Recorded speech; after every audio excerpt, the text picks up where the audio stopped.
And we are live. I'm here with Joust. Joust, how are you doing? I'm pretty good. How are you? Thanks for taking the time. Thanks for reaching out on Twitter and agreeing to come and chat with me about all things Catholic. Before we get started, I'd like to hear a little about you. Keep it PG and keep it as anonymous as you want to be or whatever. Protect your privacy because this is live. But just talk a little bit about Yeah. where you're from, how old you are, how'd you grow up, how were you raised, what kind of religion you had growing up. Just fill us in from A to Z, starting with the earliest memories you have about God and religion, and then just bringing us up till today, and just touching on the highlights that you think are good to share.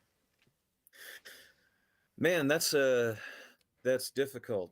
If I had to give you the absolute crash course in where I came to acquire the personality that you're going to be butting heads with for the next hour, I was nominally raised Catholic, not because any of my family actually believed anything, but because I was from Massachusetts, and if you're not a Jew, you're a Catholic.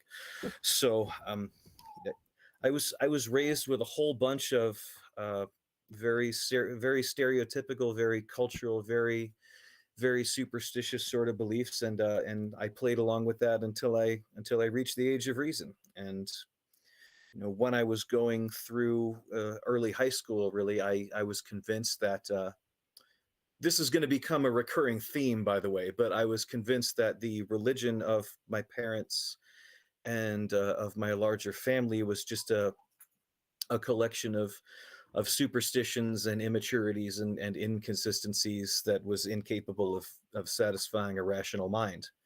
And this is the recurring theme. Okay, that's what I thought when I was younger, and now that I am older, I've come to realize that's absolutely 100% true. So I thought that their faith looked ridiculous as an atheist. Well, it looks even more ridiculous as a Catholic who actually pays attention to what the church believes, and actually cares about the difference between right and wrong. So I guess the story I'm building here is that I was raised nominally Catholic, left the church out of a frustration with not being fed, on a logical, spiritual, objective sort of level, and returned to the church for the same reason.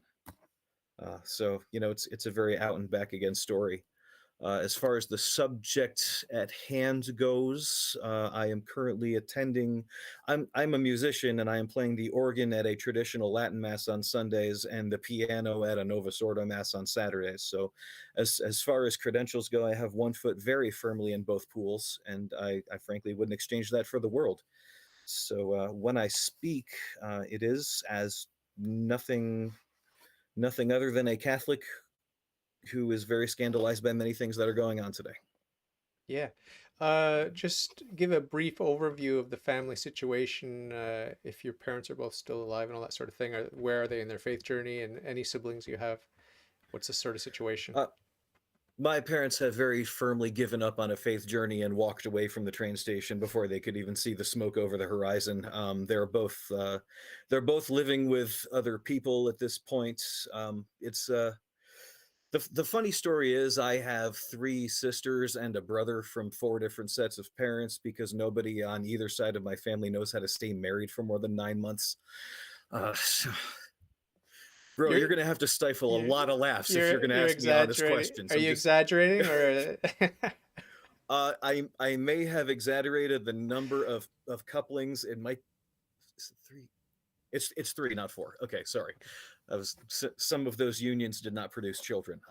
But yes, I am with a single exception of a sister who is just as frustrated with the family dynamic as I am. I'm pretty much I'm the black sheep. I'm the person nobody in my family wants to talk to. that's cool. When we don't have much to offer each other. I am currently living several time zones away from the rest of my family with my wonderful wife and my wonderful children, and that's doing all of us good. It's your fifth wife or your eighth or which one is it? Oh, that was perfect. Yeah, no, yeah, yeah. Okay, so she's my third wife. My first wife, we just call her Joe's mother because according to the convention, she no longer has a name. No, no, it's just me. It's always been the Cool. two of us. So Very cool. So, you're straddling the TLM and the Novus Ordo, and you've got some concerns about scandal in the church. What was it you saw on Twitter that made you think that I was sympathetic to Pope Francis or that I was willing to defend him? Do you remember? Well, what I mean, it wasn't necessarily just what I saw on Twitter. It's been a couple of your podcasts, Okay. honestly. I Okay. but the I guess the thing that really made me want to engage with this was you had posted a meme saying we should not disparage. I expect that that verb is going to become important, but that we should not disparage Pope Francis because by disparaging the Vicar of Christ, we are disparaging Christ. Yeah.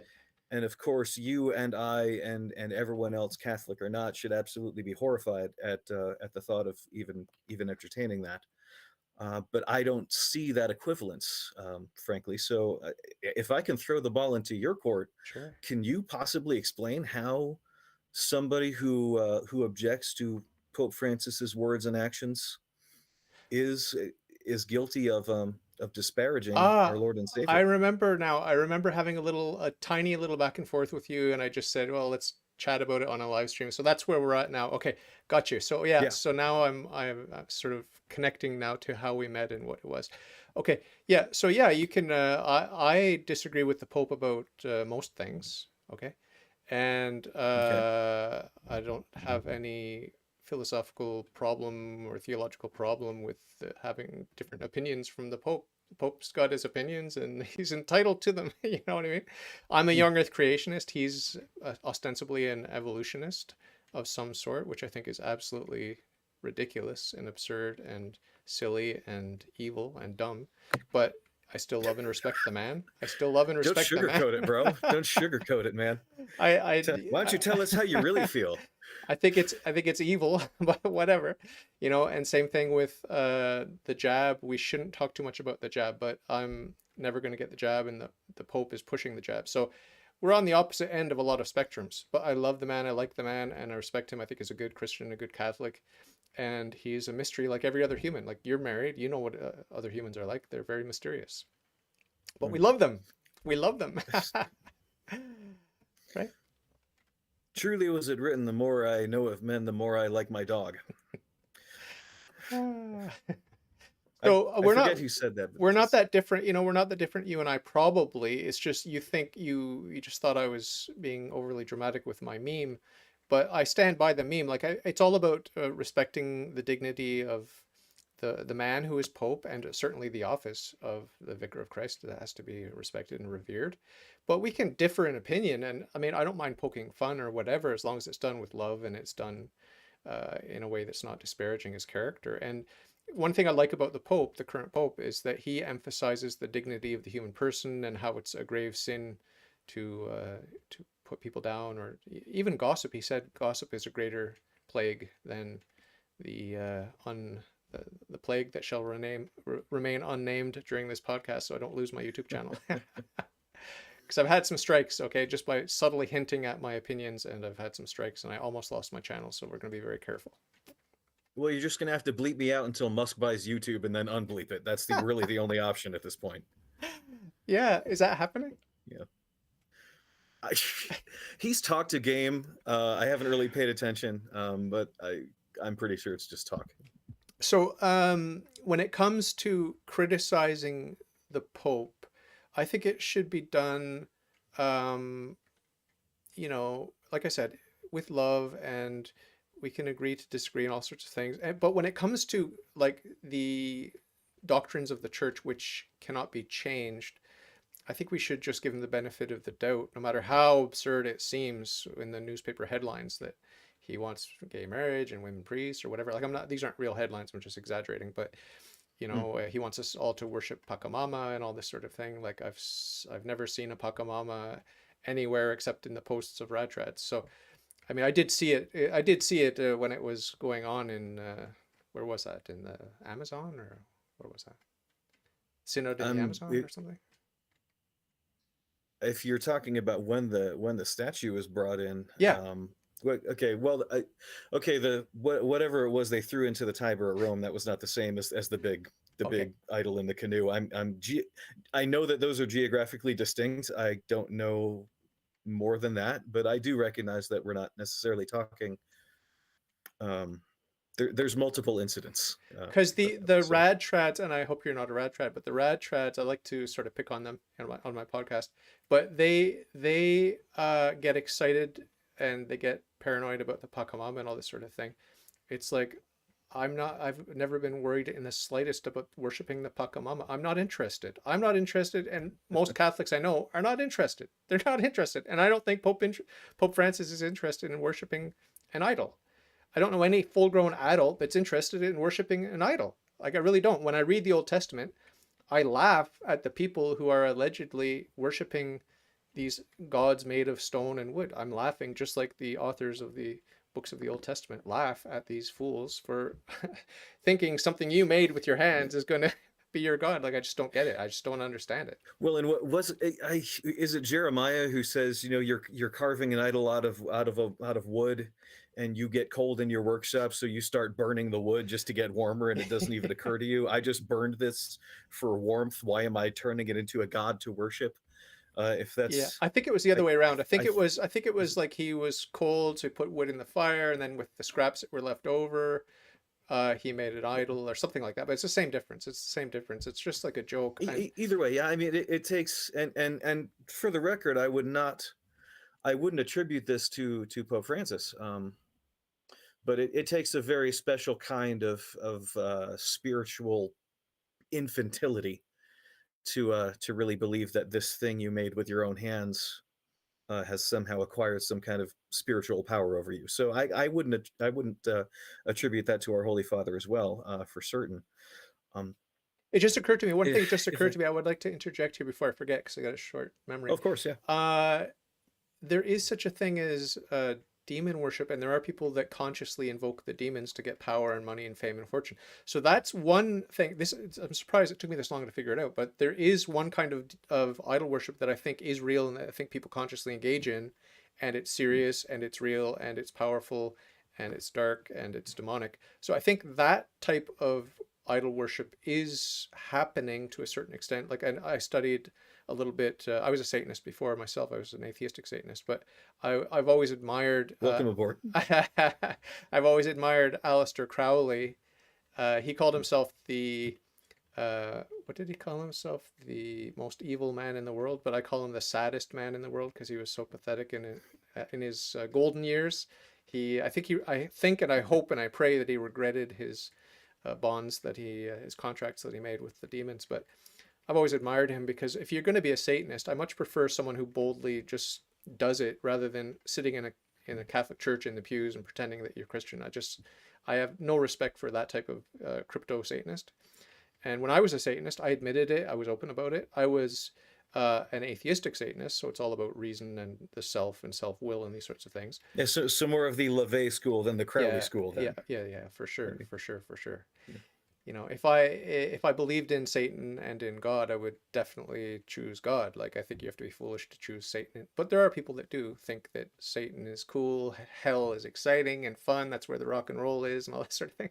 But I always tell my atheist friends, all the sex, drugs, and rock and roll are in heaven. You don't get any of that in hell. It's all in heaven. That's good. Um, where was you had me thinking of something very Pachamama. interesting, but you know, having, well, not even necessarily Pachamama, though it does sort of dovetail with it in a way that could be interesting. I mean, having studied at least some of the occult, do you know the name Marie Laveau? No.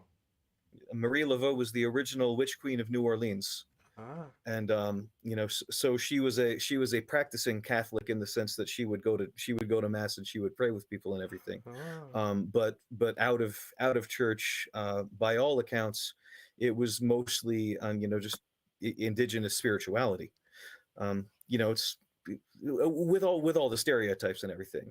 You know, if you go to her if you go to her grave in Louisiana, it's a mausoleum with a bunch of little X's drawn over it and offerings of cigarettes and whiskey and everything. It's quite interesting. Um, she she would instruct her followers to go to Catholic masses, Okay. you know, because they had more to lose by culturally separating themselves from the Catholic milieu in which they were living. And she was confident that they had nothing to lose spiritually because she believed in her God. She believed in her spirits. And I've always joking like Diogenes going about with a lantern looking for an honest man. I'm going about looking for a Catholic who believes in Catholicism as much as Marie Laveau believed in Uh, voodoo. uh, It's like to believe in your religion so strongly that you can tell the people who follow you, go ahead and do that. That's fake. That's real. That's not going to hurt you. Our gods are bigger than their gods. wow. She believed that so unhesitatingly, and I find I don't know why I don't see that level of faith in Christians and Catholics more Well, often. because she's like So an anti-saint, and they're rare, but so are the real saints, the good saints. Like there's always a mirroring, and there's always a mockery of God and His religion. So you're going to see in some satanic worship something that looks like a Catholic mass, but everything's inverted, or not everything, but a lot of things are inverted. It's hard to invert everything. Crowley tried to invert a lot of stuff, right backwards, walk backwards, whatever, mhm. sodomy, everything, whatever you could pervert. But yeah, it's always a mockery of Christ and His church. So yeah, she was kind of like an anti-saint, and then just think about how rare it is to meet a saint. It's incredibly rare, and I guess the project Indeed. that we should give ourselves, the task we should give ourselves, is to become that saint that we want to see, right? To be the one who embodies Christ and His church in our every thought, word, and deed. So that's a humbling task to set for yourself. Well, amen to that. Now, when it comes to being scandalized, when it comes to the people in authority around you who are engaging in behaviors that you see at best unhelpful. Now, here's the question that I had posed to you, and I'll pose it in a little more elaborate way since we're talking on the podcast now. But the best example that I believe we have of a pope, of a supreme pontiff of the Catholic Church behaving in a way that is questionable at best, in a way that has the potential to hurt many and help none. Uh, I I believe that goes all the way back to the book of Galatians, because if Paul had not been willing to oppose, as he called him, Cephas, and say, simply by the side of the table that you're sitting on, you are introducing division into the church and you are causing discord that doesn't have to happen. If it hadn't been for Paul opposing him on that, we would be in a very different church today. People would have followed his lead. We would have had the Jews and the Greeks arguing with each other. Our church would have been more fractured and divided than it actually is. And it is to St. Paul's intervention that the division is in our church don't go all the way back to that incident. So when we're talking about Pope Francis, specifically about his own, and we can break out all these bullet points if you want to, but when we get into his interpretation of Amoris Laetitia, when we get into his comments about proselytism, when we get into his very questionable appointments to pontifical councils, uh, I believe that faithful Catholics need to have a Book of Galatians moment and say, "Hey, man, what are you doing?" And I I've yet to hear anybody offer a coherent response to that question. I don't recall hearing anybody saying, "Okay, so when Pope Francis does all this stuff that emboldens the world at large and scandalizes Catholics who actually want to follow church teaching and makes everybody wonder what side he's on." I haven't heard anybody explain how that's good for the church, and I haven't heard anybody explain how that can be of God. And I'm frankly here hoping that you'll be that person. Yeah, well, I pray every day for the current pope, whoever it happens to be. So right now it's Pope Francis, and I do like him. I do love him, as I've said, and I never tire of saying. Um, do I think he's wrong about a bunch of stuff? Yeah, obviously. Um, so the prayer is, let me see. Prayer for me, prayer is something that I do every day. It's memorized, but when I'm talking, having a conversation, it's hard for me to start the prayer. So I'm trying to remember how my prayer begins. It's part of my morning ritual. But part of the prayer is it says that God, you appointed Pope Francis. right? To be the head of the church. So that's the salient point. I can't bring up to memory the prayer, unfortunately. I'm just, that's the way my brain works. But part of the Mhm. prayer that I'm emphasizing here is that God Himself appointed Pope Francis to head up the church. And a lot of the prayer is saying, please protect Pope Francis and please help him to avoid falling into sin and protect him from his enemies, his many enemies, and protect him from worldliness and all these sorts of things. It's a traditional prayer for the current Pope. But the point I want to emphasize is that God Himself appointed the current Pope with good reason. Everything that's happening actually is happening because God sees that that's what's best for each and every individual, right? So I was talking with a friend last night, and we joke about 5D chess and Trump. Maybe he's doing this, maybe he's doing that, and whatever. Or I think that those glory days are gone now. But we talk about 5D chess. We can talk about 5 quazillion to the quazillion chess when it comes to God arranging everything just so for your greatest benefit and for my greatest benefit, and it all fits together miraculously. It's mind blowing. So the Pope is part of that. The Pope is part of divine providence, and just like good things are part of providence, some good things are ordained, good things are allowed, and all the bad things are allowed. They're permitted by God's permissive will. So it's that all important distinction between God's ordaining will, His permissive will, and understanding, as I don't know if you know sensus fidelium, but Mm. Stephen, whatever his name is, that runs that, he was a guest of mine, and he said, "We don't get the Pope we want; we get the Pope we deserve." So it might be Well, that. It might be that. That's either way. I mean, I don't feel that strongly about it. I really don't feel that strongly about it that we're being punished by this Pope. I don't feel that, but some people do, and so you just have to meditate on the permissive will of God. That's it. I mean, I have that kind of discussion with Sedevacantists all the time. They'll be okay. Here's my distillation of what they claim. It's like, okay, so your claim is that Pope Francis cannot be the Pope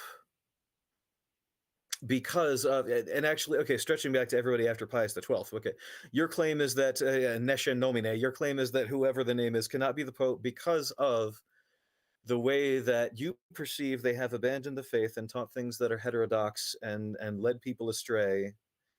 And my answer is always, can you point to me a single instance in which you can plausibly say the church doesn't deserve that? Like, can you give me a good reason why our church, as it has been for the past 80 years or so, 90 years, can you give me a good reason why the church doesn't deserve a heretical pope who sows confusion wherever he goes? Crickets. I see nothing. It seems totally logical to me. It's a Yeah, well, that whole canard about you can't have a heretical Pope, why not? Why not? yeah. Why not? You know, and they always want to say, well, they could be sinful as they want, but they can't be heretical. Why not?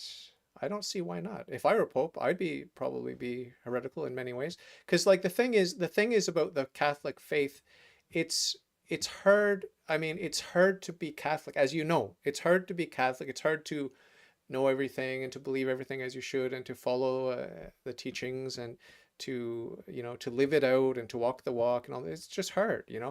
And very often we as humans we rationalize our strange beliefs, saying that we have heretical beliefs. It might be a bit of an exaggeration because but we do rationalize and we do cut corners and whatever. And like I had bacon this morning, and then just now preparing for this interview I'm like, it's Friday. I ate It's meat on Friday. Friday. Why did I eat meat on Friday? And then I'm like, hey, but I wasn't aware that I was doing that. I just did it because I'm on holiday. I lost track of time, so it's okay. I get a pass, whatever. Should I do some little extra thing? So anyway, my point is that we're human, we're weak, we're flawed, and we're imperfect, and we can rationalize almost anything. And so, like, I mean, to say that a pope is not a heretic, that's high praise, for me. Like, I mean, you pretty much have Mm. to be a saint, I think, a saint. So all the glory goes to God. Oh, Like, absolutely. you For know, every tiny little bullet point of your faith and your belief and your practice to be in line with what the church yeah, has consistently taught throughout 2,000 years, I agree. That is superhuman. That is certainly not a human accomplishment for sure. No yeah. mere man or a woman could do that. The other point that I want to raise with you, sort of as a thought experiment, is, the rad trads and the sedevacantists and all these sorts of things. They're outraged by Pope Francis being ambiguous and leading people into error and all this sort of thing. It's like, well, why am I'm a new convert, 2009, so it's been 12 years, whatever, but I'm a relatively Okay. new convert. And why is it that I'm not shocked, I'm not horrified, and I'm not scandalized? Like, if the Pope started literally preaching like gay marriage is good, women ordination to the priesthood, whatever, I would not be scandalized. I would just say he's wrong. If he's saying what I think he's saying, he's dead wrong. Look at what the church teaches. Like, compare what the Pope says with what the church teaches. I'm not going to be scandalized. I'm not going to lose my faith. I'm not going to waver in my faith. I'm not going to abandon the church. But if the church tells me, oh, Pope Francis is not Pope Francis, he's anti-Pope Francis, and he's been fooling us for however long, how many years, and he was never Pope and whatever, then when the church tells me that, I'll be like, okay, so who's the Pope? Because Mm. like in all these quandaries that Catholics can get into, and all their insecurities that the sedevacantists and the radtrads get into, is very, very, very simple. Where is the church? What is the church? Who is the Pope? Who are you praying for in your mass? Who is the Pope that's being named in the mass? That's the Pope. Mm. Period. End of discussion. Why are you losing sleep? Why are you worried? If the Pope believes something that's wrong, pray for him. If he says something wrong, discard it, compare it with what the church says, and go with what the church says. That's why if you're a traditional Catholic, this should be easy, right? I'm not a traditional Catholic. I'm just a regular Catholic, relying very, very, very, very, very heavily on big T tradition. Why? Because that's what the church is, right? And if some wayward pope starts talking like a maniac, maybe there's a good reason. Maybe God's allowing it for a good reason. Maybe I'm just misunderstanding him. Maybe the big media is twisting it and turning it, and the translations. I don't know, but I'm not going to lose any sleep over it. Well, now, and I wouldn't necessarily lose any sleep over it either. And I struggle to think of how much respect I would have for somebody who does lose sleep over that. Now, granted, if Pope Francis were to come out tomorrow with a document with all the ecclesiastical watermarks and stamps and wax seals on it, saying we hereby affirmatively proclaim and declare and order, that I'm not even going to finish that sentence, but something at odds with what the Catholic Church has taught for the past 2,000 years, obviously that would be an end of the world sort of scenario. Frankly, I would do a whole lot of questioning of my faith. I don't believe that would ever happen. It's like I don't Yeah, believe anybody's going to dig up Jesus's bones either. But that doesn't stop me from thinking about what my reaction would it's still be a deal breaker. It's if it still had a deal actually breaker happened. So theoretically. Yeah, yeah, so like you, I don't necessarily believe that that's going to happen on that sort of faith ending level, and his behavior doesn't really affect my behavior in the sense that I look at the things that he says that are definitely odds with what the church has traditionally taught, and maybe and start thinking, well, gee, maybe the church has been wrong this entire time and the pope is right. Maybe he's going to be the one to blow the gate open on these 2 millennia of error. I'm not necessarily thinking that, but I sort of feel like the reason that we're having this conversation is that this situation does not it's not limited to you and me and the pope. It's not these three people. It extends beyond us. It extends to every person who has been considering Catholicism, every person who has been attracted by the truth of the church, who is now, based on this current pontiff's words, thinking that they won't have to compromise, that they won't have to make amends to their lifestyle or their personality when they actually do. yeah, It extends to everybody who really absolutely would like to believe that there is, as we stereotypically say, salvation outside the church. Somebody who is taking from his words justification of that belief and therefore does not feel the obligation to become Catholic. It extends to yeah, there's a whole category of people, probably billion strong, who say, I really wish that God would stay out of my bedroom because he doesn't belong in there, or I really wish God would stay out of my uh, I'm not going to say bank account because that's the one thing that Pope Francis thinks God should have his finger in. But there are plenty of people who say, I believe that God should stay out of my sex life because he doesn't belong in there. And just to pick that as a popular example, I feel like Pope Francis's conduct give a lot of those people justification for believing that error. I believe that he actively strengthens their ability to plausibly believe that. And I believe that as faithful Catholics, we, not to the point of disparaging him and making jokes about what he can't find with both hands on a map, but I believe as faithful Catholics, we have a responsibility when he says something that's really outrageous, that's going to lead people astray, to say, no, that's not how it is. You're doing the opposite of your job right now. You're St. Peter sitting on the wrong side of the table right now. Look at what you're doing to these people. Look at the example these people are taking from you and fix yourself. Yeah, the St. Paul to St. Peter thing is a complete joke unless you are in the position relative to Pope Francis that St. Peter was, that St. Paul was to in relation to St. Peter, okay? And you're not, and none of the rad trads or the Sedevacantists are. So it's just a complete joke, and I completely dismiss that as hubris. That's hubris to say, well, Okay. it's like St. Paul to St. Peter. No, it's not. Okay, you're not in that position relative to the Pope, and just forget about that. And if you are a great saint, like who is that Saint Catherine that talked to the Pope in Avignon to go back to Rome, whatever. If you are that great saint, then you're not going to be complaining on Twitter. You're going to be acting right as an instrument of God, and we're going to be the history books are going to be glorifying you for that. So yeah, it's just a complete hubris when people talk about the relationship between St. Paul and St. Peter and that, and try to make a comparison with complaining on Twitter. Sorry, and this is not directed at you, by the way. Well, it is to the extent that you buy into that nonsense, but no offense is intended. It's just my point of view. Oh, So I understand that. I mean, my rejoinder, I'd have a couple different things to say about that. Number one being that I don't think St. Paul was exactly thinking of himself as a great saint when he opposed St. Peter. I'm pretty sure that I'm talking more about he the was still in the relationship, midst of. the intimacy of the relationship. That's what I'm talking about, and I'm talking about Okay. the roles in the hierarchy and all this sort of thing. Like, what's your role in the hierarchy relative to Pope Francis, and what was Paul's role relative to Saint Peter? And can you compare the two? No, you can't. So that's Which and I would freely acknowledge that I am not Saint Paul. I am not I am not Joust7800 to Saint Francis as Paul is to Peter. I am not the saint who is opposing him. I am one of the absolutely horrified Greek Christians sitting at the other end of the table, going, "Why is he hanging out with the Jews? Like, does he even know we're here? Like, hey, brah, hello." So I yeah. freely acknowledge that Yeah. in that Galatian scenario, I'm one of the So folks at the table. I am you not. should be nudging St. Paul right now. You should be nudging uh, St. Paul. Like, find him and nudge him. So that probably is like your local bishop or someone. Yeah, well, I don't know who is our, in that context. Who is our Saint Paul? Vigano, Sarah? I don't know. Is there somebody like that? You like That's. Vigano? I mean, I don't know enough of the man to say that I like him, but I Well, have yet to see something is he a about him that I don't sedevacantist, like. or It's. is he a sedevacantist? I'm. He has.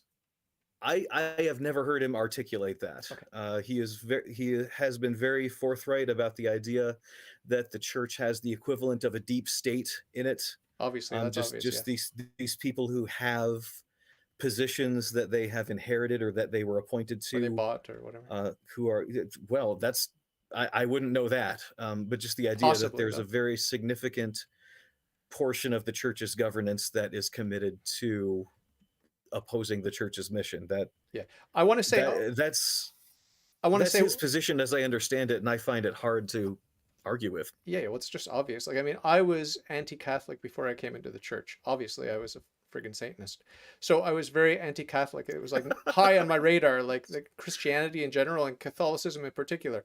So I knew, because I loved reveling in the fact that the church is corrupt. I knew that, and I didn't suddenly get a lobotomy when I became Catholic. I didn't get a lobotomy, and I didn't black hole my memory. I still know that the church is very, very corrupt in its human element in this fallen world, meaning in the church militant. And it's funny, Michael Voris with his church militant, he doesn't seem to realize there's a church suffering and a church triumphant, and that's the church. And the church militant is a hot mess. It's corrupt. Like, I mean, this is not rocket science. So why is everyone all upset and confused? We have weeds among the wheat, and we're promised by the God man himself, that the weeds will remain until the very end.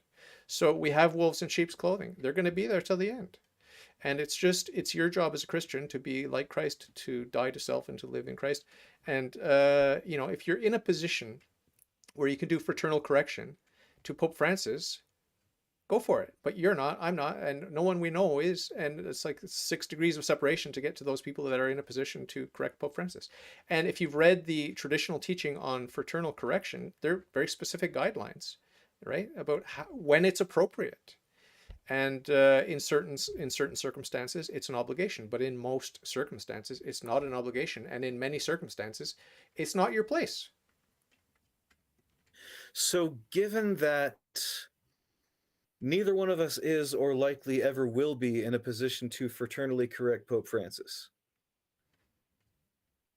a likely situation. Given that that's never going to happen, what would you suggest? What sort of attitude would you suggest we take with regard to the other people that we encounter day to day? When Pope Francis appoints pro-choice people to pontifical academies, when Pope Francis, um, when he introduces unnecessary distinctions about personhood into a discussion of regarding abortion and embryology, when Pope Francis says something that has the potential to shake a lot of people's faith and stunt a lot of other people's spiritual growth. Granted that we're never going to have a chance to look him straight in the eye and say, "Hey, I really feel like you ruined a whole lot of people with your words just now." What kind of attitude would you suggest we take toward the people whose faith is shaken? Well, it's going to be on a case by case basis. Like, is this someone that's contemplating leaving the church because of it, or it was going to enter but is not sure because of it, or like you listed a couple of those scenarios earlier generally, and there's so many different situations. Each case is different. Like right now, I'm talking to you, and I can gauge that you're not in danger of leaving the church. That's my impression. You could correct me if I'm wrong. It's true as far as I know. I don't Yeah. know my soul any more than you do, but it's Right, true as far but as I know. but you know the faith. This is the key. It's all about education. Do you know the faith? Do you love the faith? Ignorance of the faith is ignorance of Christ. Ignorance of the scriptures is ignorance of Christ, and ignorance of this councils and the popes and the saints, and ignorance of the whole thing is ignorance of Christ, because Christ and his church are one. It's the mystical bride of Christ. It's the mystical body of Christ, and ignorance of the church is ignorance of Christ. So if you love the church, get to know it. If you love Christ, get to know the church. And so if you know the church, you're not going to be scandalized. And like I always say, it is a sin to be scandalized. It is a sin to allow yourself to be scandalized. This is in the Summa Theologica of St. Thomas Aquinas. And I don't have the reference memorized, but I could But share it with you quite to be easily. scandalized in the sense of allowing something that's purely emotional and hasn't raised any legitimate objective objections to your No, faith, to allow that to shake your faith on an objective level. no, like I mean, Because if I would. no, like if Pope Francis is, I was going to say the Antichrist, but anti-pope and anti-pope. If he's, let's just say that in the history books he goes down as an anti-pope. Okay, that could happen. If that's the case, and he's teaching all kinds of nonsense that's anti-Catholic, if you're scandalized by that, which is pretty serious stuff, if you're scandalized by that, it's a sin. I will not be scandalized by that, because if tomorrow morning we realize this guy's like a complete whack job, he's anti-Catholic, and maybe he is the Antichrist, whatever, it's still not going to rock my faith. And there'll be people like you and people who are grounded in the tradition of the church. There will always be. Just look around. How many schisms, how many factions, how many groups are there of Catholics that say, no, this is the way, this is the true church, this is the true church? You and I will always recognize and the true church. And I think the obvious clue, I think, is sexual morality. Which of these competing groups is teaching sexual morality properly, and which ones are sneaking in license? That to me is cut and dry. Like, it's the only church on earth today who is teaching against contraception and against divorce and against gay marriage and everything else, against masturbation. How many Christian communities teach against masturbation? I don't know. But Oh God, I was going to say I could name a handful, but I swear to God that pun wasn't intended. oh That's my it. god. That's the clip. That's the soundbite. So anyway, you agree with me that we can recognize the church, and one of the big clues is well, besides the four marks, but we also have sexual morality. Like that is just like so obvious to me that I'm home, I'm in the right church. Okay, because we're not sneaking in license to be worldly. And those bishops and cardinals who want to sneak that stuff in, to me, they're just making a fool of themselves and they're just embarrassing themselves and they're just wrong. And everyone knows, everyone that's in touch with Christ and his church knows it's wrong to smile on sin, especially sexual sin. And, I agree. I'd really like to hear more of what when I would like to hear more of your interpretation of Saint Thomas teaching that it is a sin to be scandalized, because I can't help thinking that we're applying slightly different definitions to that term. But I can neither agree nor disagree at this point because I'm not sure where you're coming from. So if you'll indulge me, can I ask you a little bit more of Sure. how you would define that? Well, scandal, like it's a sin to actively scandal, to actively Hmm. scandalize. Active scandal is a sin. Passive scandal is a sin.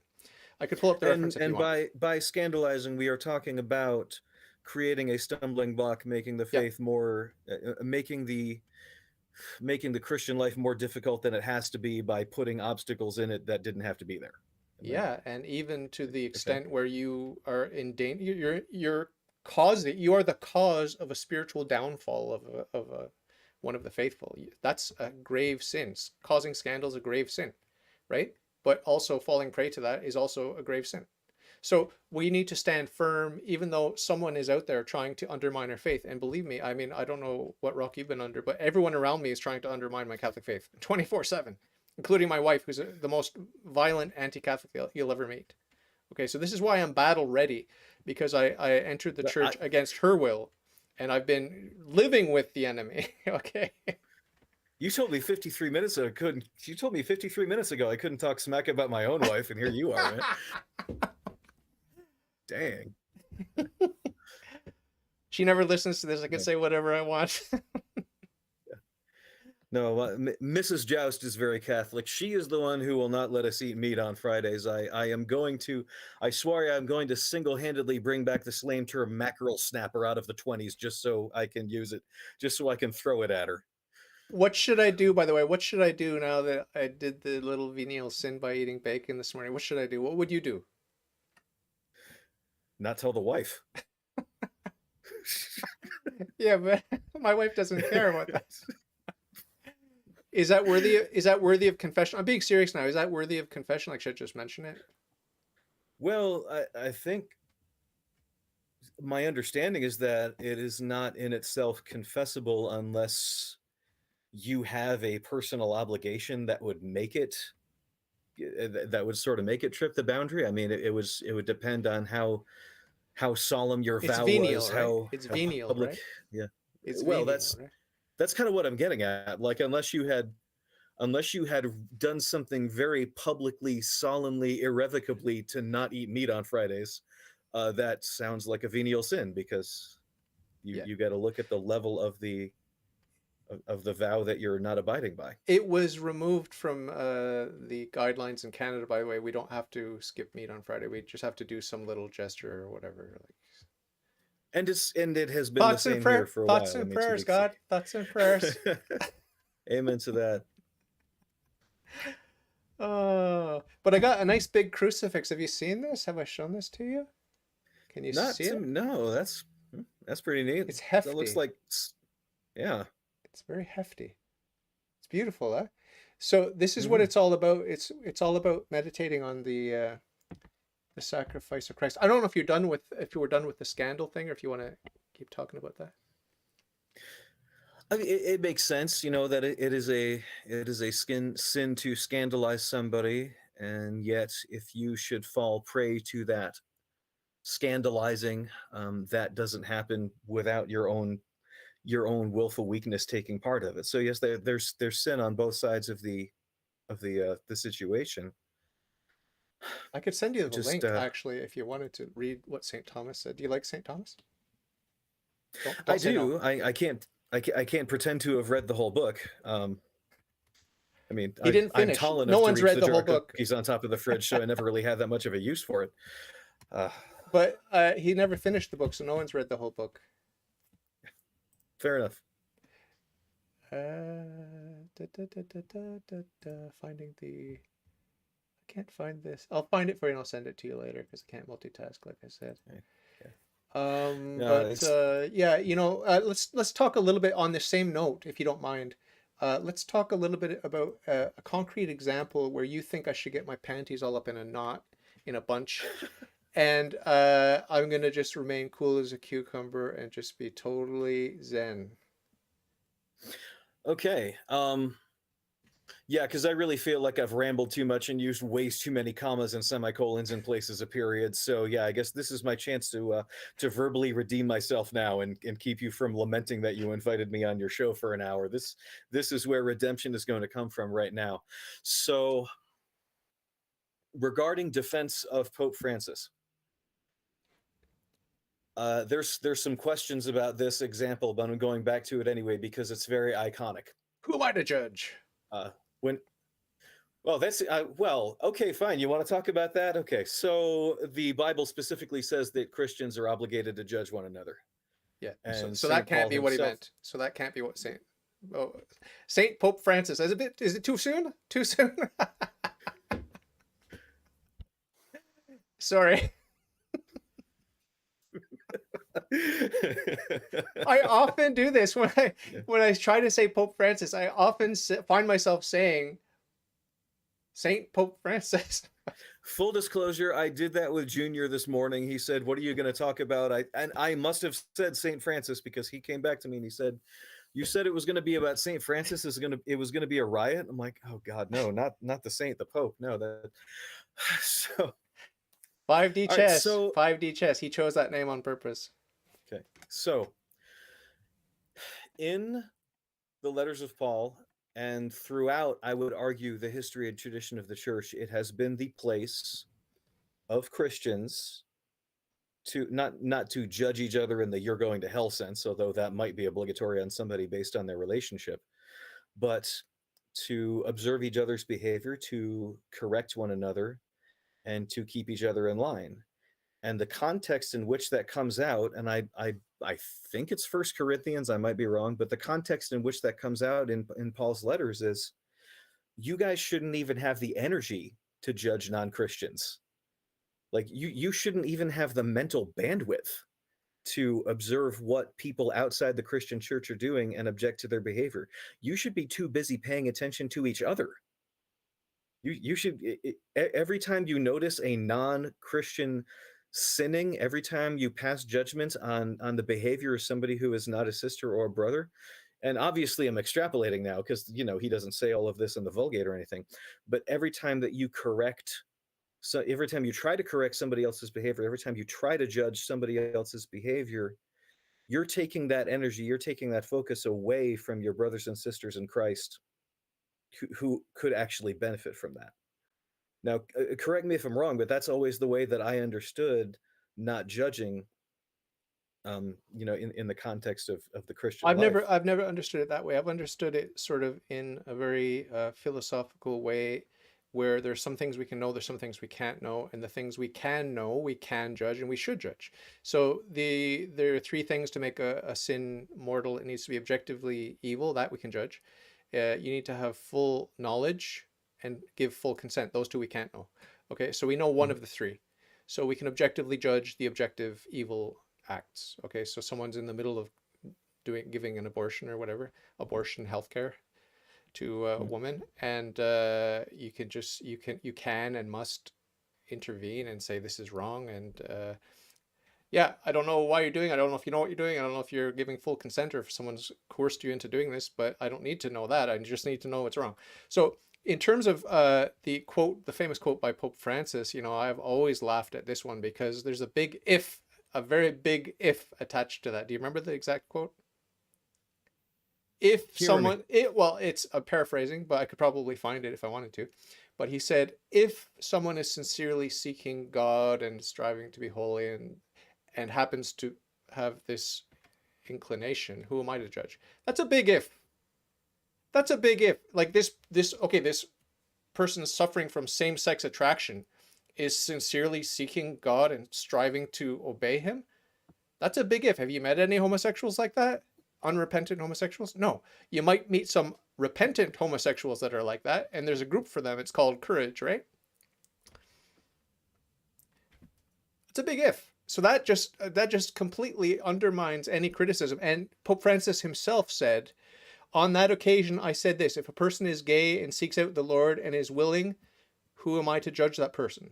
The Pope says, I was paraphrasing by heart the Catechism of the Catholic Church, where it says that these people should be treated with delicacy and not be marginalized. That's his whole trip. That's Pope Francis's MO from start to finish.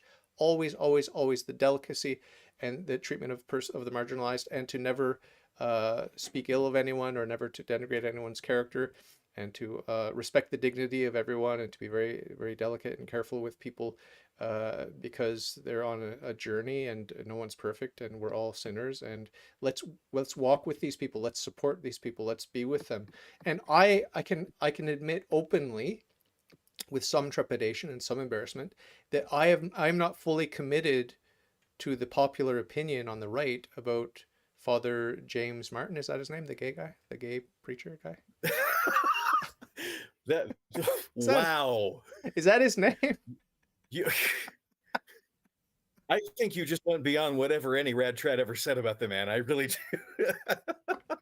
Wow. Oh, No, the man. I forget the name of his ministry, but yes, he is the guy you're talking about. Uh, anyway, he seems to be all pro LGBTQ plus and all that sort of nonsense, right? Which is demonic. mhm. But I don't know. I don't know the man. I haven't digested his content. Like I see some photo ops with him in it, and he looks kind of fruity. And when he talks, he sounds kind of fruity, and maybe he's sympathetic to them because he's like closet gay or something. I don't know, but I don't Mm. judge him for that. But in terms of like the substance of his mission, like what's he trying to do? Is he on board with Pope Francis to try to be delicate with these marginalized people and to try to help bring them into the church? If so, I applaud him. Period. Is he promoting sin? If so, I don't applaud him, and I want to avoid this guy. I haven't looked into it. What's your opinion on Father Martin? Well, it's going to be a very big if because I freely confess I've not read his book, so anything that I say about him um, would be hypothetical. So a lot of it is an if, and I should lay some things out on the table. You know, I I'm as straight as a snake, man. You could ask anybody. You could ask anybody who I knew in high school. There was no secret about it back then either. But um, Mrs. Joust keeps complaining we never talk about this. I try to revive it every 2 or 3 years, and she's like, "This isn't a thing." Yeah, yeah, it is. You just never. But where was I going with that? So just kind of laying that on the table. If the objective of his ministry is to make people who are non-heterosexual or non-binary or whatever their acronym is, if his objective is to help these people realize that they belong in the church and that the church does not exclude them, that's a beautiful and that's a wonderful thing. Even on Twitter, I was having a conversation like this recently. I don't believe any. I don't think there's a Christian alive who actually believes that simply desiring same-sex intimacy, like just the fact that you have that hunger in your spirit, that automatically means you're going to hell. Like that's a caricature. That's the media. That's crime procedurals. Nobody is stupid enough to believe that, in my opinion. Because if that were the case, if just wanting some kind of non-Euclidean sexuality just makes you fit for hell, I'm first in line, and y'all are going to have to be shoved back. So if what he's trying to say is these things about you do not make you damned, that's beautiful. That's true. People need to hear that. But if, and this is where the hypothetical comes in, this is what a lot of people say about him. And again, I don't know enough about the man or his ministry to confirm or deny, but the conclusions are correct. If his claim is that you don't need to change, if his claim is that you don't have an obligation to come to terms with this aspect of you as something that has to change. If his claim is, and again, we're getting even more extreme. If his claim is that, yeah, you can continue to live in these relationships because in another 30 or 40 years, sanity will finally prevail and the church is going to realize that it's been wrong this whole time and it's going to start blessing your marriages like they're already doing in some countries, that that's of the devil. Yeah. That's not, yeah, and it doesn't have to be about sexuality. I realize that we're talking about that right now, but you can extend it to any walk of life. Yeah. If somebody wants to talk to a person who has a particular type of struggle with a particular type of behavior, and their message goes beyond God loves you and you are welcome in the church in spite of this behavior of yours, if their message goes beyond that to this behavior of yours is not an impediment to your faith, Mm. this is something that you can, that this is a part of yourself that you can continue to coexist with and still live a full Christian life, uh, that I cannot think of any more damaging spiritual thing to say to somebody than that. Yeah. I really can't. It's like whoever he is, the evil professor from the movie Whiplash. I watched it last week because it's free with ads on YouTube. Plug because it's one of the greatest movies ever made. But he says, despite being the villain of the movie, he's right most of the time. He says there are no two words more damaging in the English language than good job. It's true. You tell somebody they did a good job, they stop trying to get better. They think they've reached the peak, even if they completely sucked. And I think that's true on a spiritual level too. There's nothing more spiritually damaging that you can tell somebody than you're fine just the way you are. You don't have to change. You don't have any improvement. Not even on a spiritual level, but even a psychological level. Like, how would you be happy if I told you, hey, Mr. CVS podcast, your life is just fine the way it is. Absolutely no part of you needs to That would change. be This hilarious is if as you good as said it's that. gonna get. That would be This is as hilarious. good as it's gonna. You're on the podium. You're on the summit. You can turn 360 Ah. degrees, and it's all downhill from there because this is as good as it gets. No, that's a Can you think joke. of anything more disastrous I could tell you right now than to tell It you this wouldn't is as work. good as It you just get? wouldn't work. There's It yeah. wouldn't work. I'm a bottom dweller, and there's nowhere to go but up for me. So that's just like that doesn't work on me, that kind of psychology. I'm immune to that. So, But most people have so some level of success and pride in their life, like, so it might be damaging to them. But to me, it's just like I'm really low. I don't say I have low self-esteem, but I'm realistic about who I am and what I am, and I'm just a disgusting worm and miserable sinner, and it's like I'm immune to that sort of thing. But I get your point. I do take your point, and it's sort of strange to me. Like, I mean, I might look into Father uh, Martin, James Martin, whatever his name is. I might look into him just as a charitable gesture, like to say, hey, like people are bashing you. I should find out what you have to say. And the reason I haven't, to be honest, is because I'm scared that he's a bad guy. And he's a wolf in sheep's clothing. I'm really scared. I don't want to discover that. It is actually depressing when I find a wolf in sheep's clothing. It's hmm, one of the few things that depresses me in this life. Because I think it was Saint at Lourdes. Who was it? Saint Bernadette Soubirous, yes, I yes it think was. she's the one who said, "I only fear bad Catholics," and it's true. It's true. I'm not afraid of an Aleister Crowley or, a Christopher Hitchens or whatever. It's like you do you. You're be consistent with your worldview and go for it. I don't care. That's fine. No offense taken. Okay? You want to round me up and kill me? Go for it. Whatever. Like, do your thing. If you're a communist, do your communist thing. How's that working out for you? You like it? But if you're claiming to be a Catholic, then I'm going to be watching you. If you're claiming to be Catholic, I'm going to be scrutinizing you. And if you're claiming to be Catholic and you have a bad reputation, I'm kind of scared to look under that rock. That's just the way it is. Yeah, and that's been my experience pretty often too. I had not until in preparation for this discussion. Actually, only then did I read Amoris Laetitia, which I'm probably pronouncing wrong, Ah, from cover to cover. no way. I had seen little snippets of it. Ah, Heard some of the truly awful ways people were attempting to implement what they took to be its teachings. But I had never actually looked at the words, and this is going to sound very strange, and I'm looking forward to you disagreeing with me on this, but I think it's a profoundly sad document. okay. It's called joy. It's literally called the joy of love. When you read it, you do not experience joy. You read the voice of a man who very, very, very strongly wants to call black white and white gray and do it in the name of Christ, and is butting his head up against no less than the Holy Spirit. And I am sure that that was an absolutely excruciating experience for our Holy Father. Uh, I've read it. I I've forget. read it. It had no impact on me. None of his writings have had much impact on me, I have to be honest. But that could be partly due to my attitude, which is like no matter what, I'm going to give him the benefit of the doubt, and even if he turns out to be the Antichrist, then I'll just deal with that when it happens. Like my expectations are kind of low. I want to give him the benefit of the doubt, but my expectations are low. Like he might be the Antichrist, he might be this, he might be that, he might be a communist. I don't know, Every but time I have thought to myself, will the Antichrist do more wonders than this man? Somebody who did more wonders than that man showed up. okay. So I have quit. That's, I see. there's, Okay.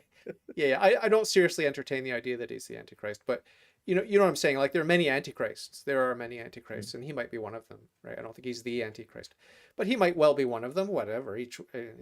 Every saint has a past, every sinner has a future, whatever. But um, does the Antichrist convert at the end of his life? I don't remember what happens, but you know, with the what are the bullet points on Amora Letizia, or however you pronounce it, and what should I find offensive in it, other than just contrived well, ambiguity here's kind of where I was going with that, because there really isn't anything. to grab a It hold of? really isn't. There really isn't anything contrary to the teaching of the church in there. It's as a reiteration of what the church teaches. It's very beautiful, but you get the very strong impression when reading the words, which I believe is borne out by Pope Francis's subsequent comments and behavior. He really wants to readmit divorced and civilly remarried Catholics to full communion with no obligations on their part. I do believe that is part of his agenda. I think that is what he wants. And I believe that writing that document was as close as he could possibly get to doing that officially. Now, that's the funny thing. In 100 years, this is going to be used as a perverse proof of infallibility, because there's no better proof of infallibility than the fact that the closer Pope Francis's bottom gets to the titular chair of ex cathedra, the more orthodox his words get. Like when he actually sits at his desk and writes things, he generally just reiterates what the church has always taught, and generally reiterates it in a very beautiful way. And then he puts his pen down, pushes his chair back, stands up, and says, "Oh, by the way, what I meant to say was something completely contrary to what the church has always practiced, and I want you bishops to follow my lead." Um, so, Yeah, I mean, I mean, we all go on, know go on. we all know what the church teaches on communion for those who are in irregular situations or whatever, divorce and remarried and whatever. Like we know what the church teaches, and it's not easy. It's very uncomfortable. I know Catholics who are so-called divorced, and I cringe every time they take communion or whatever. It's just like, but to come to the defense once again of future Saint Pope Francis, there is that need we have to be delicate with those who are in sticky situations, and I think it's rare. I think it is rare for someone to abuse divorce, like to use divorce the same way abortion is used as a contraceptive. Like it's just like, don't worry about it. We just kill the baby afterwards, whatever. I don't think people waltz into marriage thinking they're going to get divorced. My sister's coming up to her fourth marriage now. I've interviewed her. Her name is Linda. She's going to get married for a third or fourth time, I think. But she's not religious. She's atheist, so she can do whatever she wants to do. But you know, I know that she wants to have a Hey success. now, I know she wants to I have a get in. successful marriage. I need to interrupt you there, because every time somebody in this household talks about atheism or any kind of neutral spirituality as just doing whatever you want to do, Yeah. the answer is always no. It's not doing whatever you want to do. It's doing whatever the strongest devil in your head wants you to do. There is no you. There is no you. There's no volition in that situation. All right. Good point. Yeah, good point. Yes. No, but I just had to. to be to be consistent with the atheistic worldview, the bar is low. The bar is low. The bar of morality is low. Let's just put it that way. Okay, the bar is low compared to Catholicism. Like the bar is high. And when I talk to Protestants, this is another thing I'd like to talk to you about is the our Sure, separated yeah. brethren in the Lord. I mean, I just don't get it. I really don't get it how they remain outside of the Catholic Church. But one of the things is the sort of once saved always saved attitude, or once saved always assured, or once saved always comfortable, or whatever it is. Um, because I come across as sort of like a neurotic, scrupulous kind of nut job to a lot of these Protestants. Like I interviewed Kent Hovind, and he just was laughing at me, like that I'm not assured that I'm going to heaven, you know? And a lot of Protestants laugh at me when they see me like so unsure and worried about my salvation and striving to be virtuous against my fleshly inclinations and all this. They're just laughing at me. Hmm. So, I mean, I'm sure you're in the States, right? I'm up in Canada, Montreal, Quebec, Canada, but you're in the States, so you're probably Yeah. surrounded by Christians. I'm surrounded by atheists. The only Christians I meet are on my podcast. But I'm sure you have a lot of real life examples where you've talked with Protestants, and have they scratched their head when you mentioned purgatory or that you weren't assured of your salvation? Not as much, not recently. Like Okay. you go back 10 or 15 years, it would be a different story. But recently I'm in a bit more of a closed group. Okay. The funny thing about somebody who says once saved, always saved, I don't know. Are you familiar at all with Dr. John Bergsma? No. Because he and Dr. Scott Hahn have recently launched a publishing endeavor, publishing books regarding the Catholic Church and teaching the faith. Bergsma, I was B-E-R, Bergsma. Bergsma. I know Scott Hahn, obviously. He's Yeah, one of my heroes. he was. I had the very good fortune to take one class with each of them in Ah, no student way. golf a very long time ago. Uh, Ah, but cool. they're both converts. Scott Hahn, obviously, Bergsma was a Dutch Calvinist pastor for a while, Ooh. and he begins one of his lectures talking about going out on, I think they still called it mission, kind of like Mormons go out on mission, just going door to door in their own hometowns, but talking about going out on mission with one of his pastors, and reading a bunch of Bible verses, sort of leading somebody into this psychological area where they're ready to accept Christ, at least superficially, verbally. Just to get rid But of them. then they, but then they would go into the once saved, always saved sort of spiel and say, okay, so you've accepted Christ, so now if you were to go and I don't know if this was ever spoken, but it was the example that he used the one time I heard him say it. Now that you've accepted Christ, if you were to go out and murder your neighbor, would you go to hell? It's like, well, obviously yes. No, because you've accepted Christ. They would take it that far. They would take it beyond that point of caricature. And the way that he described it, his conversion to Catholicism, or I should say, his conversion to a more logically, morally coherent version of Christianity, and finding out that that was Catholicism, began with experiences like that. And I've generally found that the the more nuanced Protestants and Christians I deal with, kind of the more willing they are to think of things critically, the more willing they are to sort of put some conditions around that whole once saved, always saved thing, until they get to a point where they'll say once saved, always saved, but really they mean pretty much the exact same thing by salvation that Christians do. So it's or the Catholics do, I Yeah, should say. I understood what you meant. It's But like I'm not going to admit that I could lose my salvation. I'm not going to admit that I could profess Christ and still go to hell, but I could. hmm.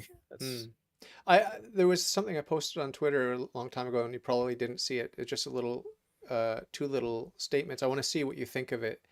Um, you are only Christian to the extent that you're Catholic. That's number one, and you're only Catholic to the extent that you're Christian. Can you find any holes in those two statements, or is it sound? Does it make sense? Is it sound? Is it valid? You're only Christian to the extent that you're Catholic. Well, I mean, you're making those two statements rely on each other. So the question would be, what's your measurement? Okay, let's take one at a time. If Let's pretend there's only one of the two. Pick one of the two and tell me if you think it's true. You're only Christian to the uh, extent that you're Catholic. So what I mean by that is that everything that the non-Catholic Christians hold dear is Catholic. Every truth that they have okay, is a Catholic truth. All truth is Catholic truth. So to the extent that they have the truth, it's Catholic truth. So to that extent, they're Catholic, right? And well, I mean, let me stop you right there because that makes perfect sense. I mean, if you are willing to look at the scripture, I mean, okay, so suppose that you are a stereotypical American seeking Christianity. You go into Barnes and Noble, you pick up an NIV Bible. Hopefully, it's not the gender neutral one. You look through it, you make a bunch of highlights. You realize what God is saying, what Jesus is saying. This really speaks to your heart because even through the translations and the printings, this is the voice of the Holy Spirit speaking, and you can only muffle it so much. And you come to accept at least the big gospel points that Christ was God become man, Christ has died for you. It is not in your own goodness, but in his that you have any hope whatsoever. To that extent, you're a certain degree of Christian.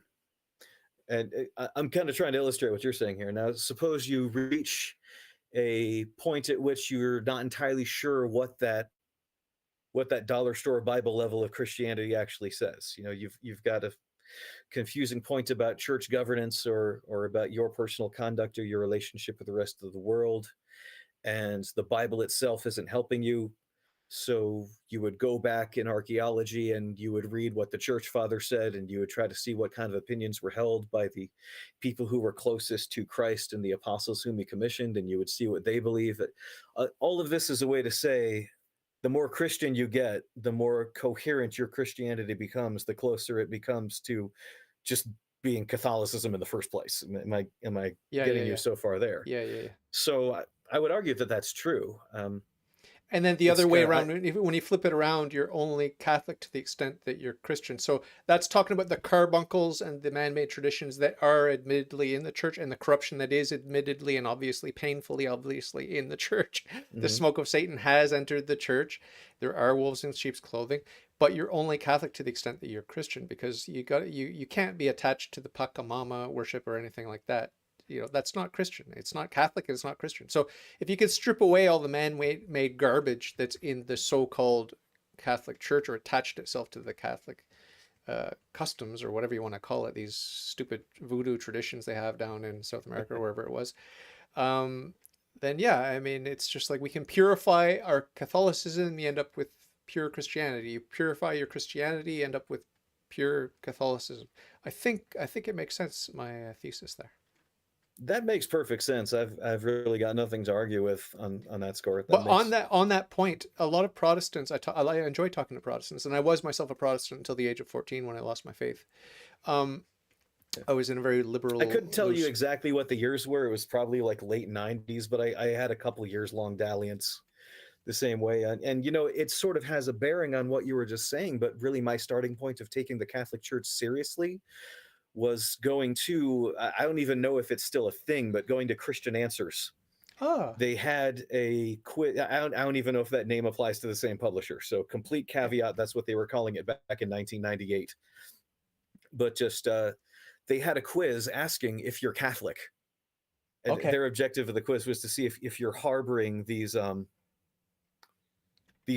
what they perceive to be unbiblical beliefs. Like right, if you Mary, have these spiritually immature beliefs, clearly you are suffering from some kind of vestigial Catholicism, and we in our perfect Bible Christianity are going to purge you from that.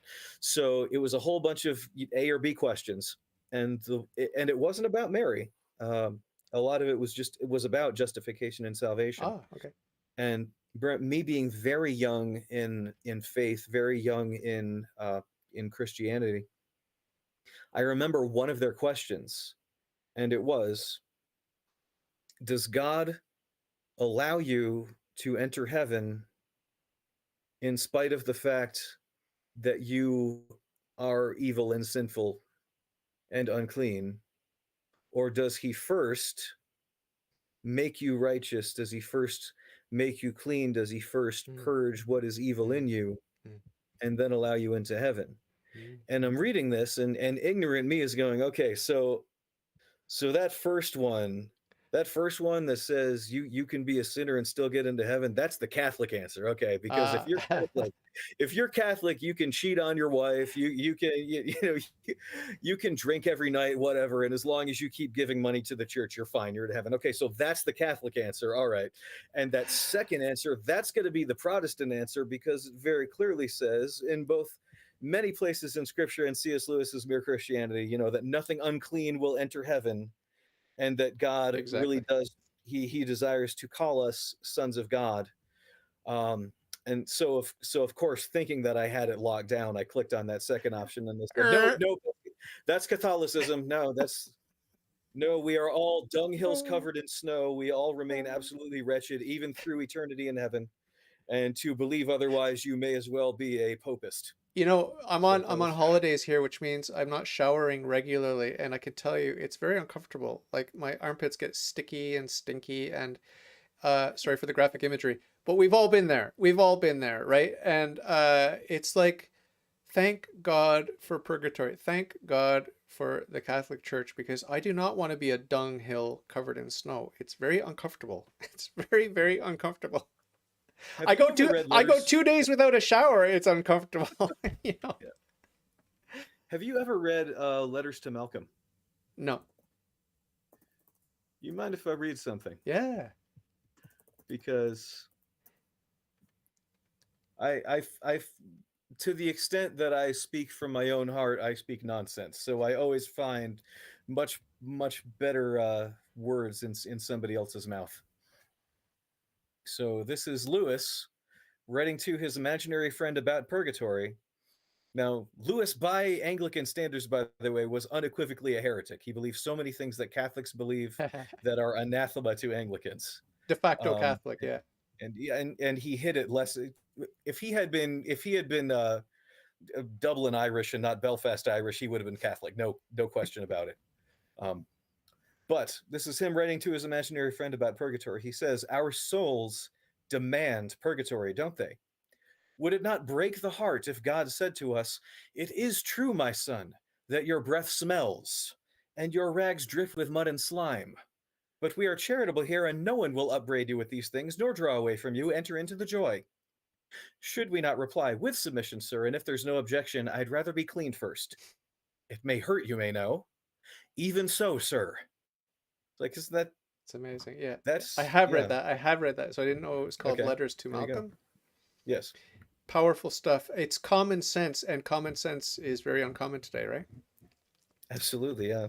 But the Come. the thing with our separated brethren is they're so in love with Christ, apparently, ostensibly. I mean, I do admire the sort of naive, childlike innocence that they have in their faith. It's so unsophisticated and so simple and Mm, straightforward. And I feel the same way about Luther. I used to hate Luther when I was a new Catholic. I hated him because I think he's a scumbag and he let his sexual license go wild after he left the church and stuff like that.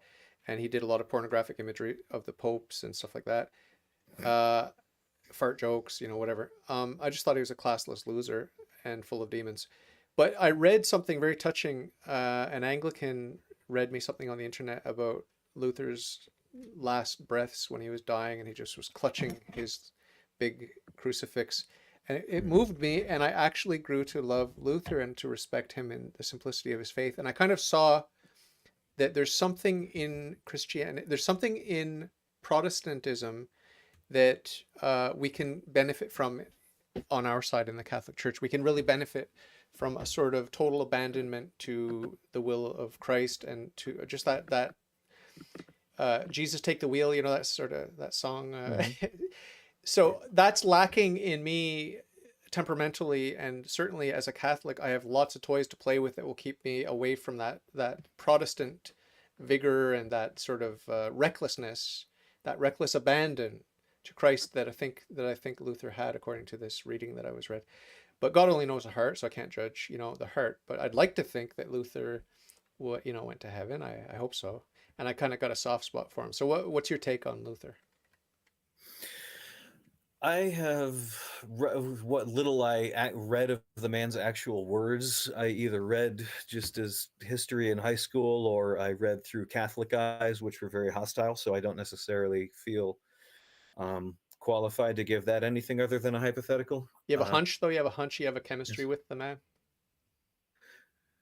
Well, from what I know of him, he was somebody who was deeply upset with himself, and Scrupulous. had a very strong. That's where I was going with that. Had a very strong, not even necessarily scrupulosity, because I don't think the man invented any sins that he didn't actually commit, but had a very strong sense of his own De- dirtiness, depravity. Yeah.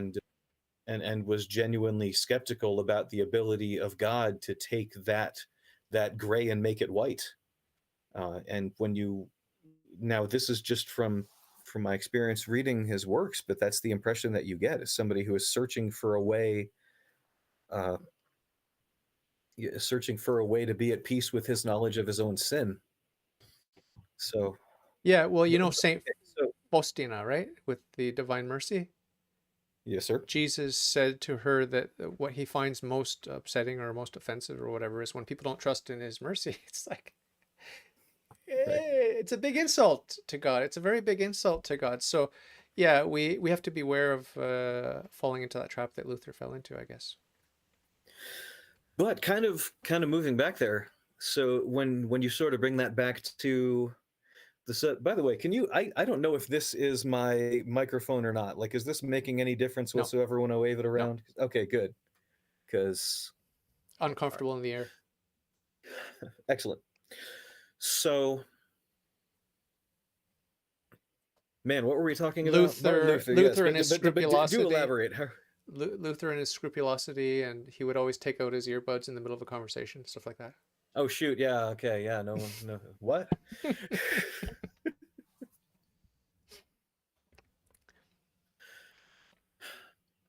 We could rewind. We could I, stop the stream, rewind it, watch it, and then start a new stream if you want.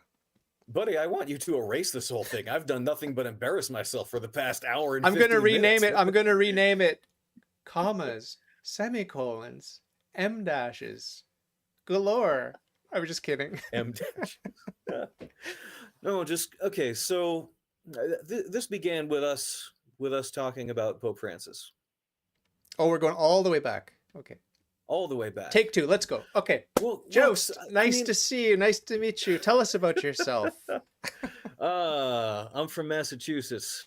That's So about you're it. a Jew, you dirty Jew. So what do you think of? No, I'm Catholic. I'm not. That's when you are not a Jew in Massachusetts, you are Catholic. Thank you. Sounds familiar. What do you think of Nick Fuentes and Ye? That means nothing to me, Really? really. Okay. I'm just trying to like refresh your brain so that you can remember about what you're going to tell me about Luther. Ah, shoot. No, that's That's gone. no. I was just trying to think that. I was just trying to think about how to bring that back to Pope Francis, and how my objection against Pope Francis would be Ah. that he makes it difficult for people to live their spiritual lives. That he makes it Ah. hard for people who are not united with the church yet to understand, number one, what the church teaches, and number two, why they should be. And to the extent that I have any kind of objections to his words or his behavior at all, it's always going to be from that standpoint, because it's not my place to judge the man's soul. It's not my place to say, if you believe this or speak this way, you are hellbound, because I have no way of knowing that. But I have I believe a reasonably good judgment to say, when you talk this way, when you preach this way, when you introduce unnecessary ambiguities and equivocations into the church's discourse this way, you make it harder for people to come to the church. You make it harder for people who are interested in Christ and in Catholicism to know what it is that they're actually getting into. You make that voice more ambiguous than it has to be. You make it harder to understand, and you do, frankly, the exact opposite of what Christ calls us to do, which is to tell the truth, to preach love, to let everybody know that they're loved by God, and that God's love knows no limits, and will sanctify them to whatever extent is necessary to be with them forever. I believe that when you talk as Francis often does, you obfuscate that. You make that more difficult to comprehend, and you do put a stumbling block in the way of people who otherwise would be much more amenable to amending their lives and being part of the church. So ironically, you're flipping it on him. You're saying, look, the people's faith is delicate. We have to be delicate with these people that want to come into the church. So it's you're doing a Pope Francis on Pope Francis, saying, hey, these people are like, they want to come into the church, so we have to be very delicate. We have to be very clear. And what the rad trads always say is more clarity. No, they emphasize clarity, and then the liberals emphasize charity. So there's this debate: clarity, charity, and of course the answer is both. We want both, right? My friend, my Catholic friend, got upset with me because we were talking in a group chat with Rebecca, and it's on my podcast. You can watch it. We were talking to a Protestant about do Catholics worship Mary, and I'm like, yeah, we do, and he's like, no, shh, no, we don't. And I we have different opinions. I think we should be bold and we should be shocking. And if it's misunderstood, they don't care anyway. They don't. These people don't care anyway. The people that want to find fault will find fault. And if they want to, if they want to throw a tantrum, they're going to throw a tantrum. Let's just be bold and say, yes, we worship Mary. Well, what do you mean by that? Do you mean the same adoration, latria, that you give to God? No, in fact, we don't. Oh, thanks for asking. It's like people that care are going to find out what the church teaches.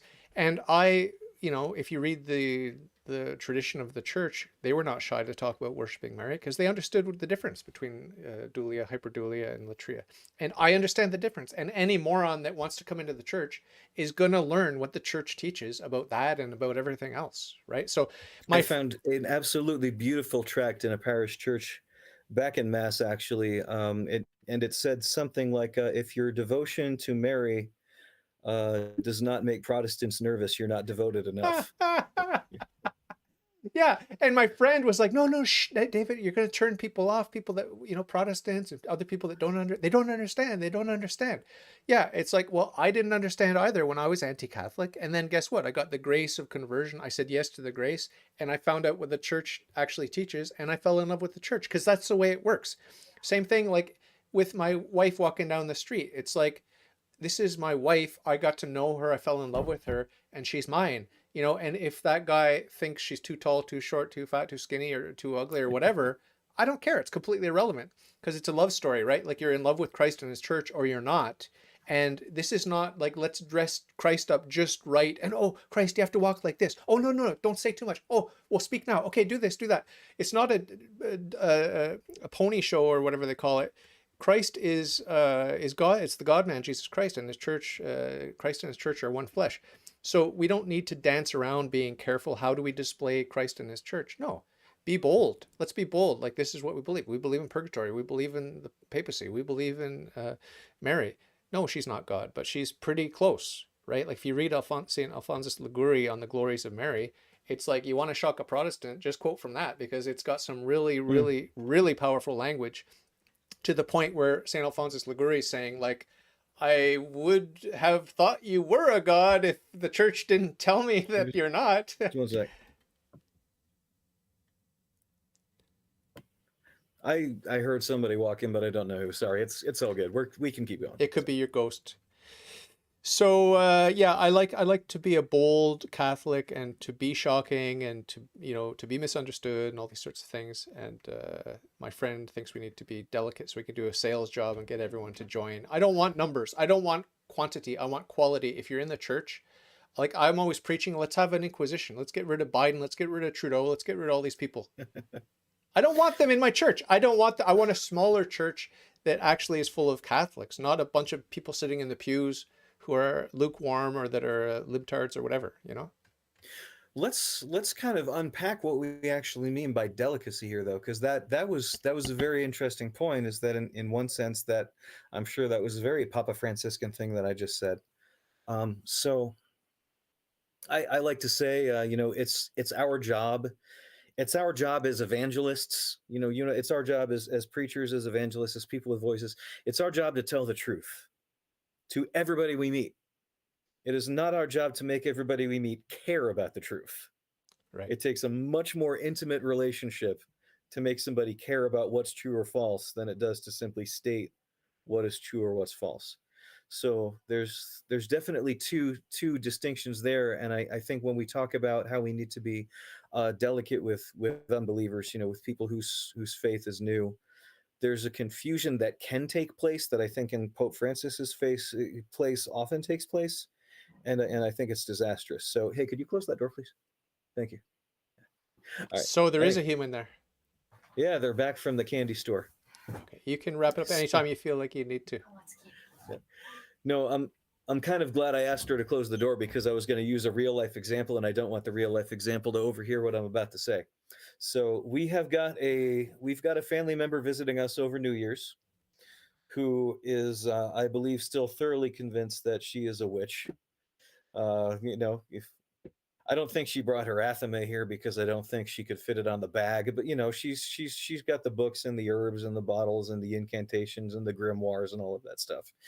Um, Now, supposing, yeah, and I often have talked about religion with her, and they're always very fascinating conversations. But there's two ways to be delicate when you have that difference of faith. You can ask this person, okay, what do you believe? Why do you believe that? How do you perceive these beliefs as being coherent with one another and with the way that you live your life and with the rest of the world? And we can have a wonderful, far-reaching conversation there. But when you're having that conversation, there's never a question but that you perceive some certain things as true and other things as false. We're not saying, okay, maybe you can continue making love potions when you're Catholic. Maybe there's a saint missing from our lexicon, and this funny looking 6-armed 32-toed 7-legged idol in your grimoire of Pope Honorius is actually, maybe there is an aspect of God that actually looks like that. Even when we're delicate with these people, even when we're trying to respect what they believe, and really try to understand where it is that they're coming from, there's no sense in which we're compromising the truth. There's no sense in which you're saying, okay, so maybe this thing you're doing is acceptable after all. There's never that note when you're having that type of conversation, but that's the note that I hear coming out of Pope Francis's mouth all the time. And again, maybe that's misunderstanding. Maybe Pope Francis is just as orthodox as I am. Maybe Father James Martin has the exact same opinions toward non-binary Catholic members in the church as I do, which I superficially we'd probably talk very much the same. If you gave us a microphone and a couple shots of whiskey. So maybe that is the case. But the note that I get out of Pope Francis and many modern Catholic preachers today is not. It doesn't stop at "we care about you. We believe that you have good reasons for believing what you do. We believe in your goodness and your honesty, and we believe that the Catholic Church is going to satisfy those good qualities in you more than what you currently believe." I don't get that note out of the way that they talk. I get notes of compromise and of watering faith down, and of avoiding speaking truth for fear of imperiling a relationship. So how does this tie in And with Luther's attitude toward the indulgences and the 95 Theses or whatever it was? Is there a parallel you were drawing there? Are heck you? if I know, man. That is uh, and what did you smoke before going live with me today? Do you have any idea how much more of an Indica, interesting conversation this would be if I sativa, if I were high right now? No, it's not. No. and this next question is a serious question. Can I please talk to your niece, Witch, or whoever that is, that person that is staying with you? Can I please do an interview with her at some point before she leaves your place?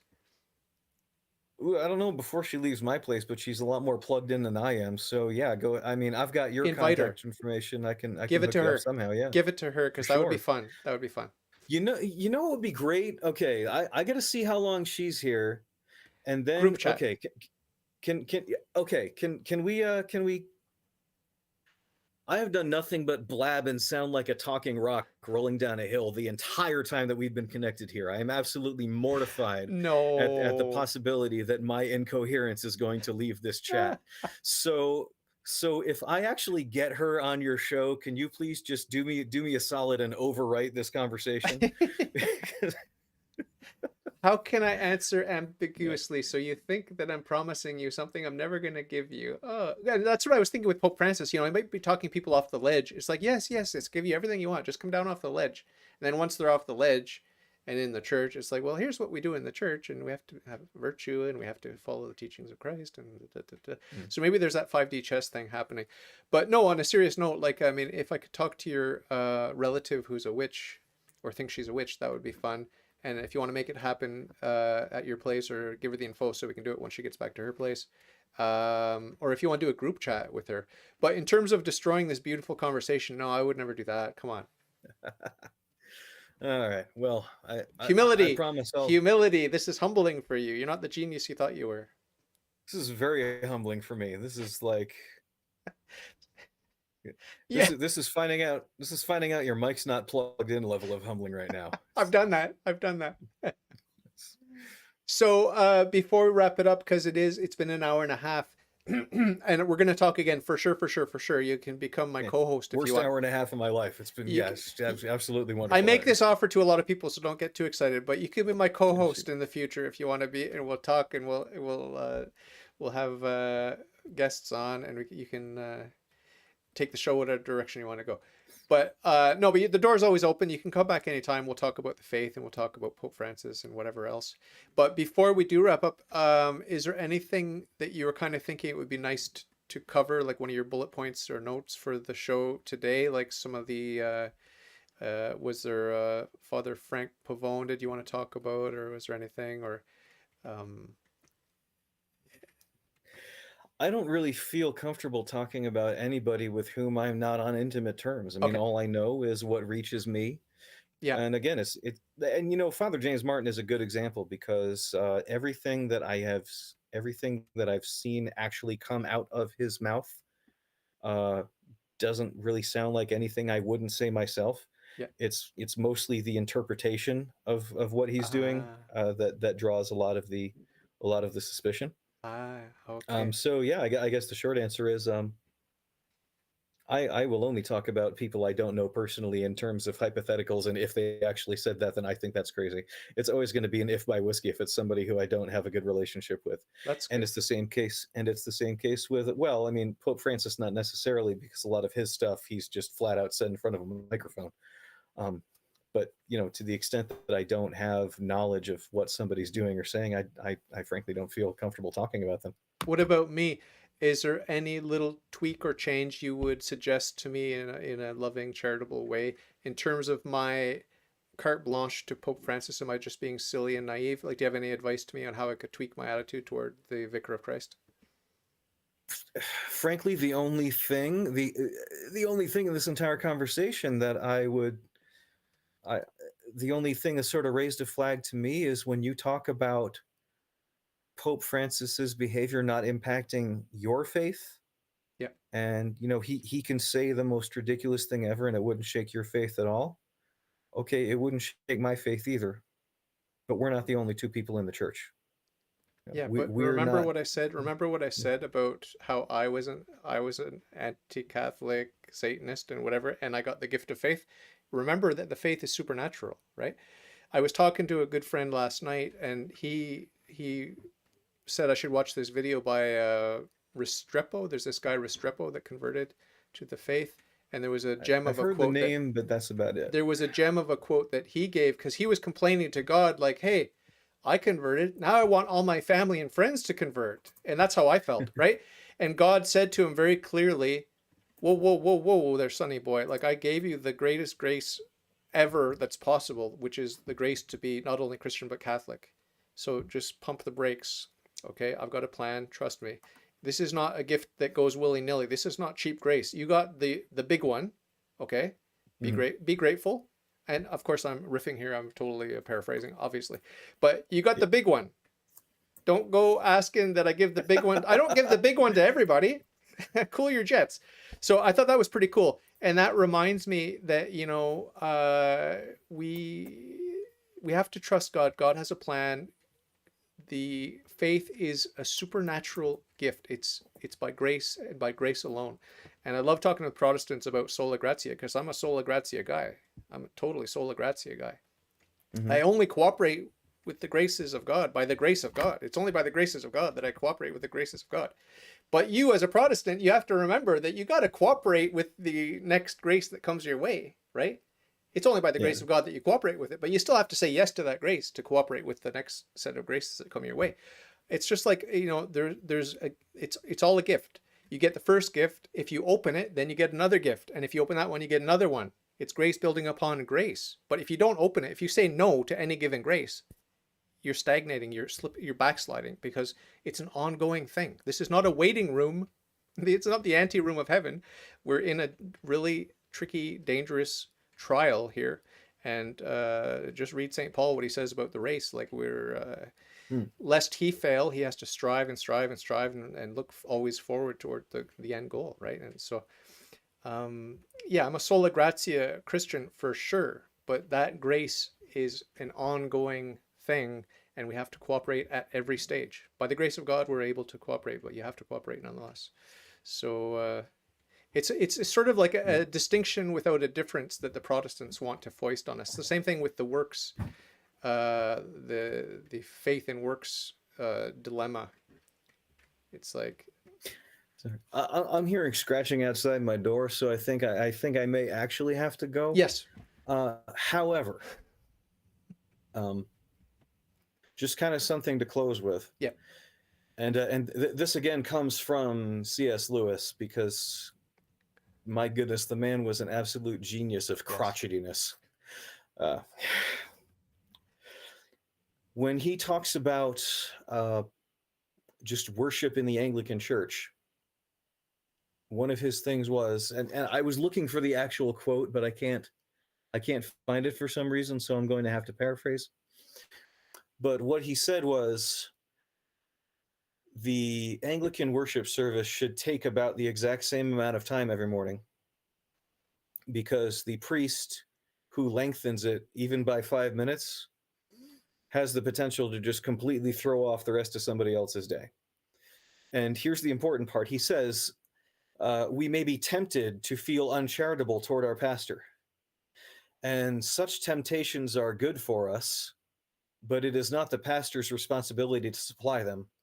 God's providence and Satan's diligence will see to that without his additional effort.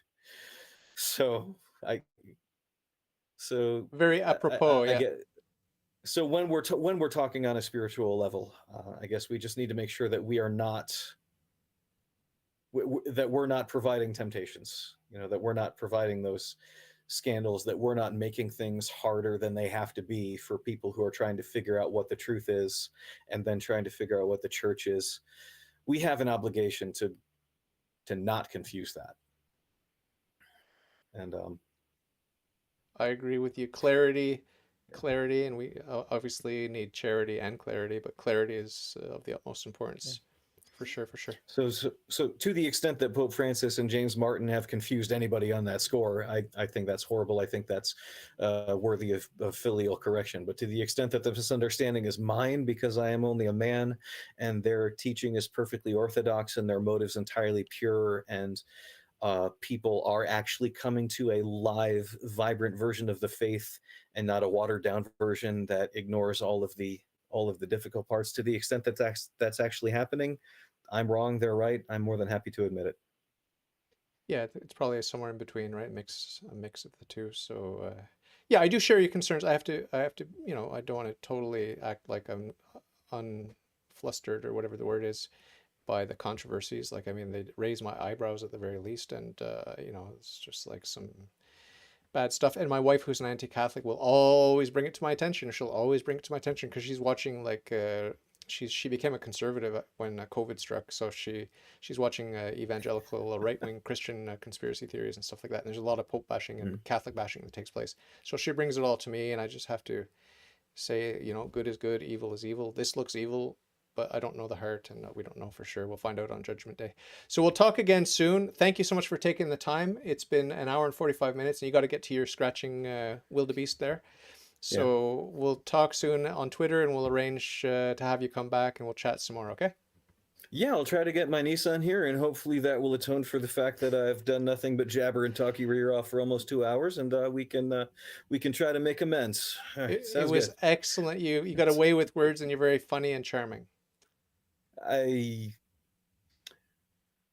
Bro, this is so hard. You saw my tweet offering to completely lie to people in real life and say thank you, but this isn't. But now we're talking online, and then it's this weird uncanny valley of, okay, do I actually say what I'm feeling, or do I just say yeah, thanks?